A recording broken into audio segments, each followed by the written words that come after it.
I've covered the Middle East for a long time. I've covered terrorism for a long time. And I have to tell you, I'm worried that on the 10th anniversary, approaching the 10th anniversary of 9/11, Al-Qaeda, or what's left of Al-Qaeda, or their supporters, will try to do something to seek revenge for your killing bin Laden. How worried should we be about that? How worried are you about that? Well, look, we are vigilant and constantly monitoring potential risks of terrorist attacks. And I think that the men and women in our intelligence agencies, as well as the FBI, have done a terrific job, and Department of Homeland Security. But the risk is always there. And obviously on a seminal event like the 10th anniversary of 9/11, that makes us more concerned. It means we've got heightened awareness. The biggest concern we have right now is not the launching of a major terrorist operation, although that risk is always there. The risk that we're especially concerned of right now is the lone wolf terrorist, somebody with a single weapon being able to carry out wide-scale massacres of the sort that we saw in Norway recently. You know, when you've got one person who is deranged or driven by a hateful ideology, they can do a lot of damage, and it's a lot harder to trace those lone wolf operators. So we're spending a lot of time monitoring and gathering information. I think that we generally have to stay vigilant. There may be a little extra vigilance during 9/11. On the other hand, keep in mind the extraordinary progress we've made over the last couple of years in degrading Al-Qaeda's capabilities. They are a much weaker organization with much less capability than they had just 2 or 3 years ago. So what I hear you saying is we don't have to worry about a spectacular 9/11 kind of event. More like a lone wolf could do some damage, right, kill a lot of people, but not a nuclear or a radiological or anything like that. Look, as President of the United States, I worry about all of it.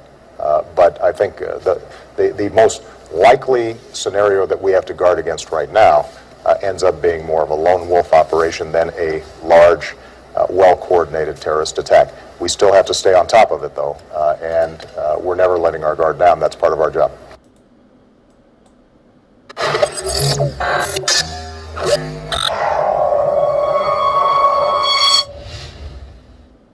As the 10th anniversary of the September 11th terrorist attack approaches, Homeland Security Secretary Janet Napolitano says America is stronger and more secure against that type of attack, but won't offer any guarantees. There is no question but that our country is stronger and more secure against that type of attack than it was a decade ago. We have bounced back, and we bounced back very strongly from what was the worst attack ever on our soil. Today, we are stronger than we were on 9/11. There are no guarantees in this world, and I'm not here to offer guarantees.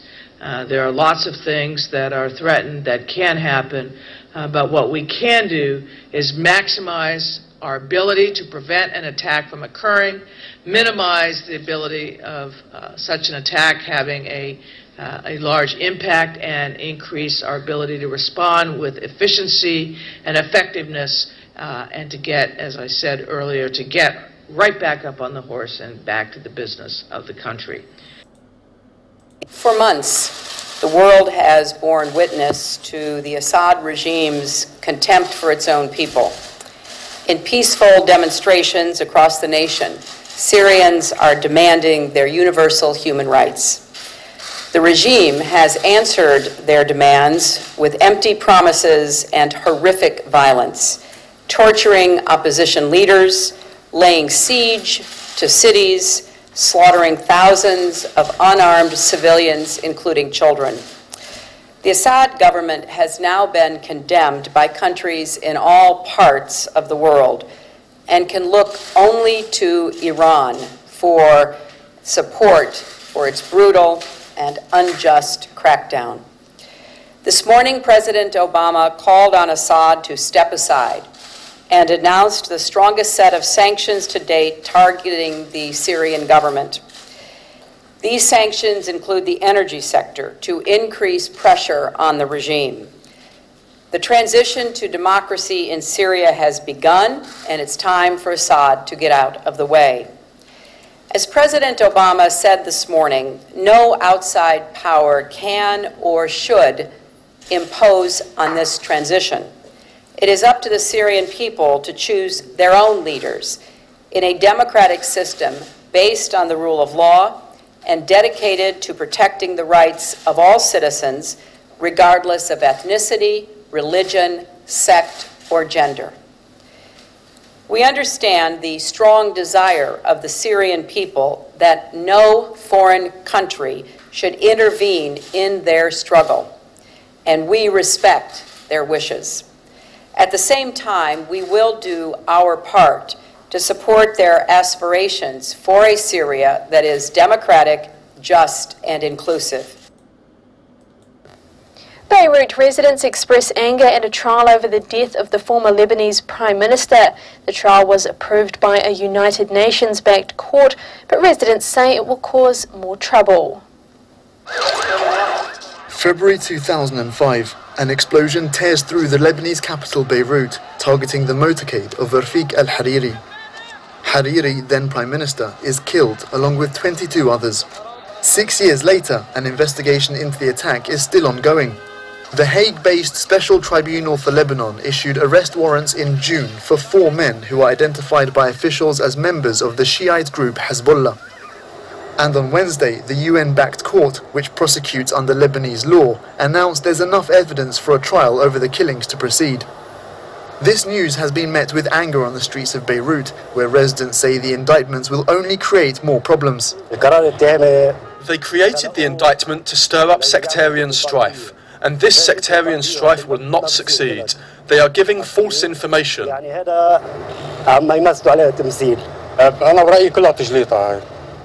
It's all lies, just to bring Hezbollah into the game, no more than that. Hezbollah, both a Shiite Muslim political movement and a guerrilla army, has denied any involvement in the killings. Their leader, Hassan Nasrallah, has said that Lebanese authorities would never arrest their members indicted in the case. Hello everyone, welcome to Global Government News. Today is Thursday, August 18th, 2011, and I'm Darko. This is part 2 of this news bulletin, so if you missed the first one, check it out. GGNonline.com is my website. That's GGNonline.com. Also on YouTube, I have a channel. It's called DDarko2012. On Facebook, I have a Global Government News group, and all the links for the articles that I cover in these videos, including the Facebook and Twitter account for GGN, will be in the links in the video's description on YouTube, so check out all those links.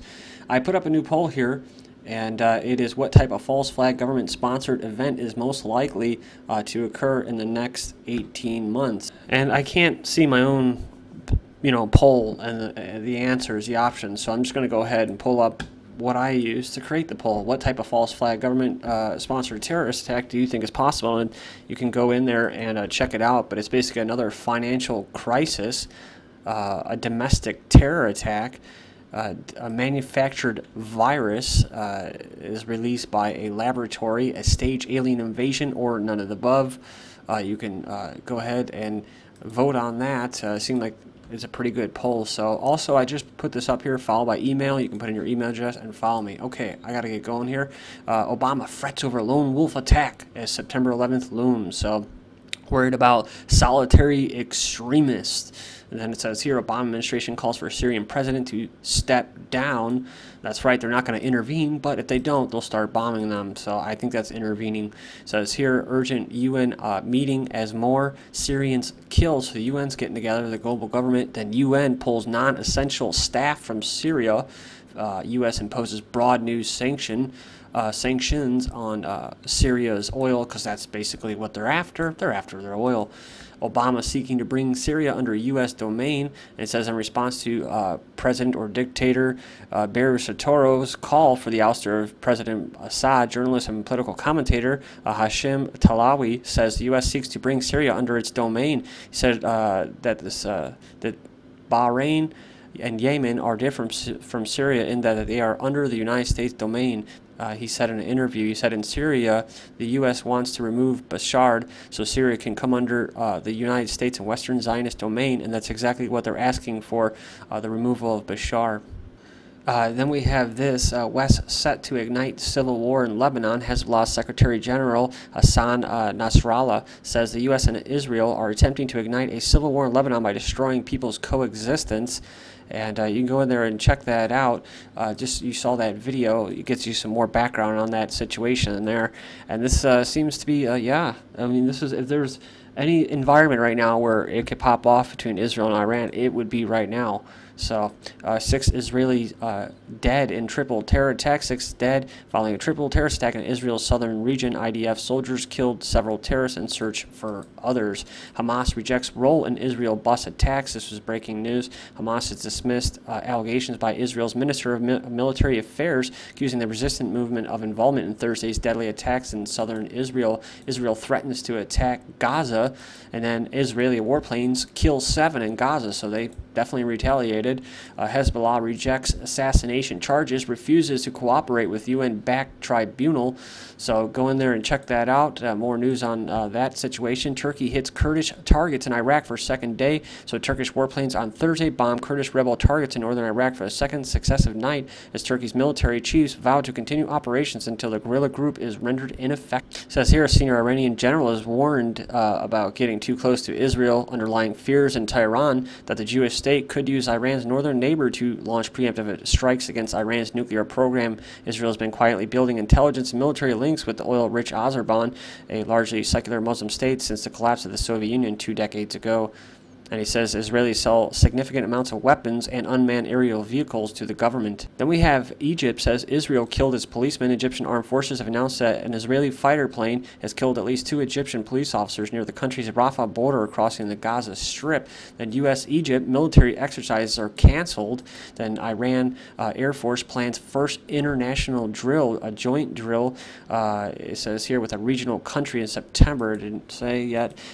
North Korea slams U.S. and South Korea war games, and female soldiers march into history. That's in China, of course. RAF airstrikes sink boat filled with Gaddafi troops at the refinery battle, and I think it's the last functioning oil refinery. It is. So bad news for sovereign Libyans. Angolan president calls on NATO to end raids in Libya. U.S. sends more drones to Libya. Task force estimates $360 million in contract money lost to Taliban criminals in Afghanistan. Then school district bans Sherlock Holmes novel for anti-Mormon themes. Check that out. London riots. China raises questions over safety of 2012 Olympic Games. And then we have the British Prime Minister Cameron using riots to push through reforms.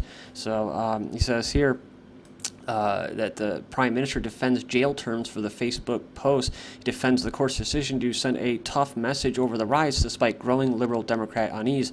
Yeah, this is bullshit. These are 2 white dudes, and they're going to get 4 years for doing the same thing that the Egyptians did, and people in other countries. When they had these, quote, Arab Spring uprisings. They didn't do a damn thing about that, did they? No, they were considered protesters, anti-government protesters that were against dictatorships and that.